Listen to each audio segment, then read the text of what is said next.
Yeah, I mean, I thought practice was good today. We came back. We had an emphasis on hitting.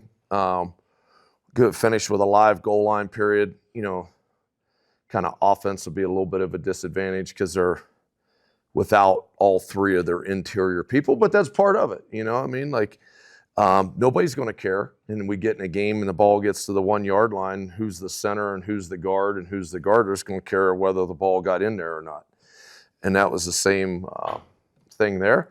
So I thought defensively we did a good job. I thought, you can tell when Dante Drake is playing well with pad level and hands, and Sam Sula's playing with hands and pad level. They're 300-pound guys. They're hard to move. And, and we're still without a couple three. I held Caleb Robinson out of that, in the whole thing. So it was encouraging. There was a lot of good work there today. I thought the scrimmage came off pretty good from the other day. We had we ended up about 130 plays total in the whole thing. And so there was a lot of good things, both sides. Been really pleased. I thought, he's on a really good streak right now. I think Caden Anderson's he's spinning it pretty good, and really been happy with overall, how we've been throwing it and catching it too. So stop with that and answer any questions. How are you feeling about the depth of the offensive line? Speaking of, a goal line like that, got work to do. I mean, it's no secret. I mean, we're gonna, we needed to, like for instance, the other day, Gio Panozzo, Braden Jenkins, Caleb Hall, they all got 70 plays plus in this scrimmage. Josiah Pataya got 67, I think. So that was intentional. I mean, those guys needed to play a game. You went in the training room on Sunday, and that's what there was a number of guys that looked like they just played a game on Saturday, and they needed that. And we need to keep hammering on that. We're going to get to the end of the spring, and we're going to be in the same spot a little bit where we still have a lot of development to do, and then we're going to have to do that in the summer and into fall camp. If we played a game, April 26th instead of a spring game, April 26th, I'd be a little bit more, about the fact that we still have some work to do. We're also without Nate Geiger, who will be was a starter last year. Quinn Grovestein plays last year. He's only doing individual work right now. So, they're a little thinner than what we will be, in the fall, but we got work to do. Sticking there, what have you seen out of Rex Johnson so far this spring? Rex has come a long way from where he was a year ago. At this time a year ago, I had some big questions, and I think he's come a long way. He's now at a point where there's not an effort, there's not an intense. I mean, he's doing good things. There's some fundamental things that he's got to clean up and continue to improve at. But he's one of those guys right now, if I were to say, okay, what's our winning offensive lineman? Rex would be in that category of winning offensive lineman. Walsh would be, Barnett would be, King would be.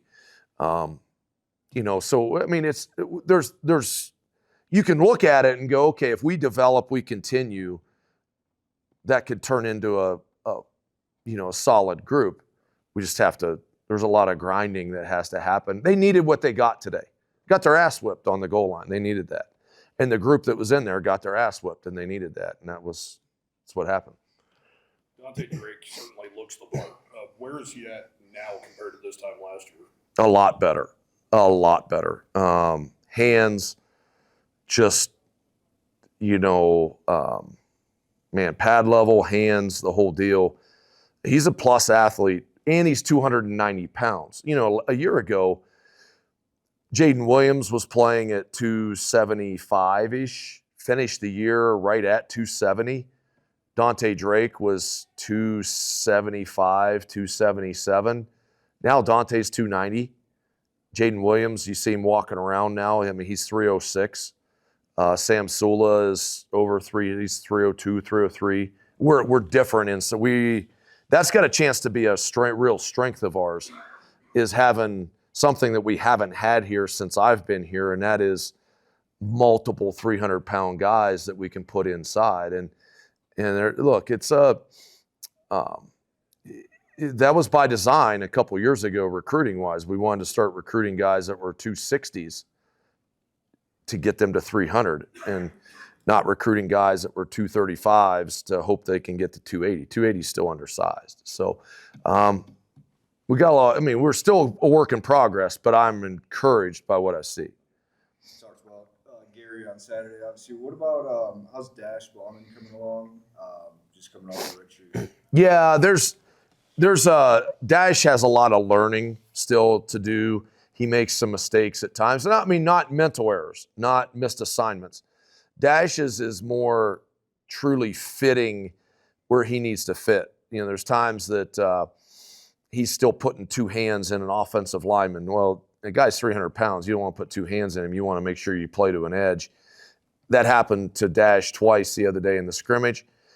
I think Dash is in a good spot. There's not any disappointment there. It's, you know, right now he would probably be the fifth guy right now as far as in that group. There's, you know, I have a couple guys with experience with, you know, Johnson and Stulsatz. And, you know, Eller, I think, is doing some solid things. And Gary's hell on wheels. And we just put it at that. Like, that's Gary Rutherford's a dude. That's what it is. What's your ideal number, I guess, for a linebacker rotation? Would it be 5? Rotation in a game, it's really 4. You know, for 2021, 22, 23, most of that time we were 3 to play 2. You know, we stayed healthy, which was a big thing, but we were 3 to play 2. You got 21 was Muma, Gibbs, and like Suianoa would kind of swing, or Easton would swing and Suianoa play. And then in 22, it was, you know, Gibbs and Suianoa, and I'm trying to remember who was the other one in 22 that it would have been that was kind of swinging. And that's what it is. It's always been 3 to play 2. And right now, I think we'd be 4 to play 2, which is actually a better spot. I like where Evans come along. He's improved from where he was a year ago. Stulsatz and Johnson are just, I mean, they're big dudes. You know, when they blitz, get downhill, I mean, it's 6'4", 240 coming down, and it's 6'3", 245 coming down. I mean, they make dents, and it's a noticeable difference. You're thinking about that cat that went to Missouri. Oh yeah, that's right. Yeah, whatever. Yeah, I don't. We talked about a lot Out of sight, out of mind, right? We talked about a lot of the wide receivers, but Bryson Brantley's name really hasn't been brought up. Seen him make a number of plays. Bryson Brantley's getting better. He'll run all day and work his butt off, and he's come a long way. But you know, he is getting better and better and better. And he made some catches the other day that I was really encouraged by in traffic over the middle. You knew you were going to get hit. I thought there was a lot of really encouraging signs that I've seen out of him. I've been really pleased with where we're at, you know, with I think Jalen Bean is coming along. I think that, you know, obviously Bryson Brantley is. You know, Nanke has a skill set. I think you see Dion DeBlanc, you know, what he can do with the ball in his hands. And then you still got Durr and Sargent who are both playing really well. You know, we don't have Richardson right now going through the spring. He'll be fine for summer workouts. He's probably, you know, probably the fastest of the group, which is a good thing. And, you know, I'm encouraged by where we can get to. And Bryson's certainly a piece of that, and he's doing a nice job right now.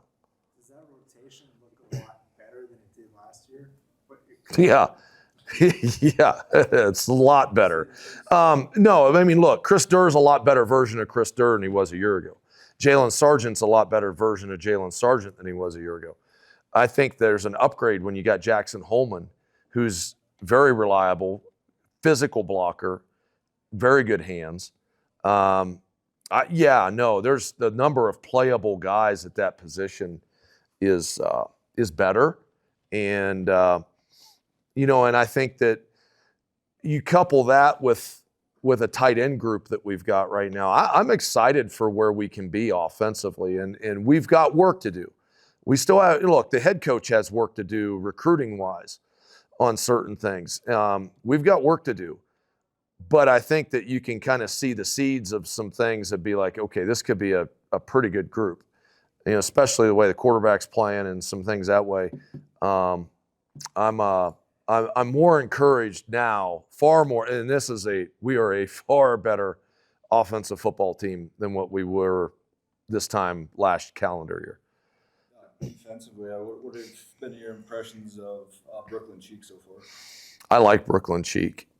He is a very good athlete. He had a couple really good physical plays on Saturday that were very, very encouraging. And I think that he continues to progress the way he does. I mean, we are going to have to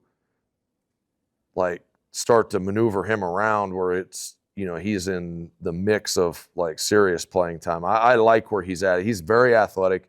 He had a really good finish to the winter off season. Like the last 3+ weeks, you kept seeing things. It was like, man, look at Brooklyn Cheek.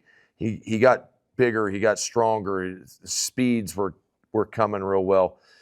He's a plus athlete. You see why he signed at a Pac-12 school. And he's also got 4 years of eligibility left. He's got family that's buying a house in Laramie. He's here, and and he loves it here. This place fits him far better than the place that he was at. All you got to do is ask him that, and I'm excited about him. And the thing is, I appreciate he got a knucklehead penalty on Saturday. He tackles a guy and kind of steps over him on the way out of it, right? And it's just he made a nice play, and hour after the scrimmage, he sends me a text, Coach, that'll never happen again, and the whole thing. I'm like, you're good. Just relax. I get it. But no, I appreciate that. He's an intelligent guy, and football is really important to him. And he made a quick impression on me. I really think he's going to be good. What else did takeaway-wise from the scrimmage tape did you see about the DBs? I know you talked about the deep ball coverage afterwards, but anything else that you were positive about? Yeah, I think that, first of all, Desmond Hearns, I thought, played pretty well the other day. I think that Jones Thomas is one that has continued to show up day after day in the spring. He is a he's a plus athlete. Speed, explosiveness, got good size.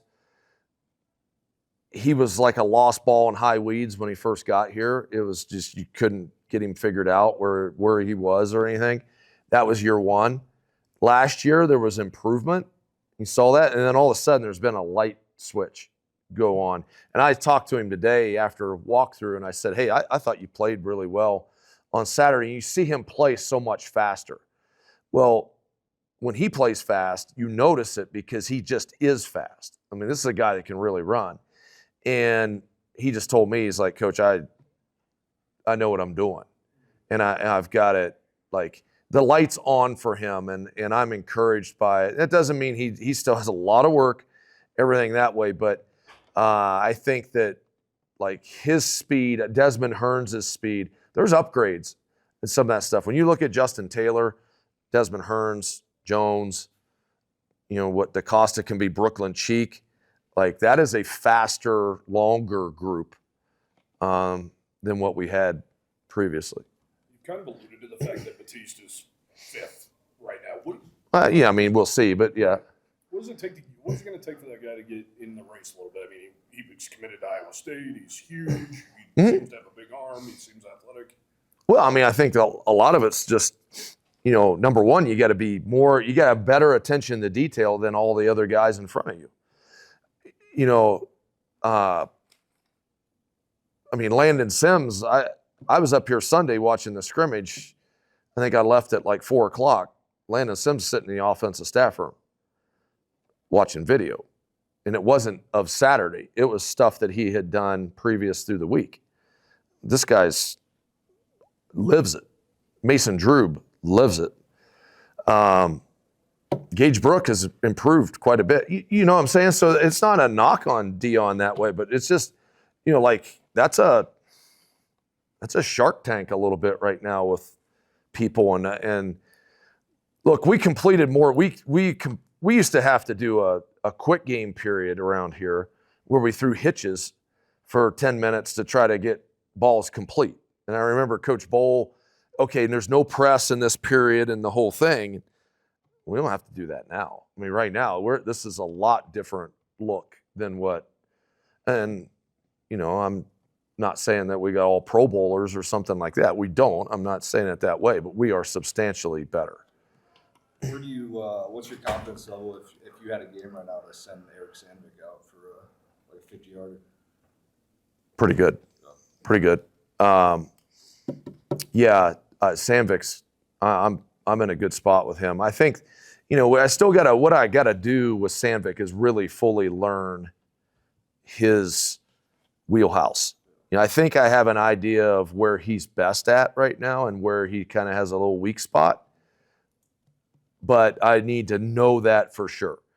Okay, the game's on the line. This is where we want the ball for him to drill it. He hit a 61-yarder in the indoor a couple weeks ago, you know, in team, like with a rush and everything. You know, he's hit 50s, you know, with rush against, you know, through the spring. I've got the stat on my desk, and if I told you right now what it is of what he is through the spring and the team settings, I'll let you know Thursday.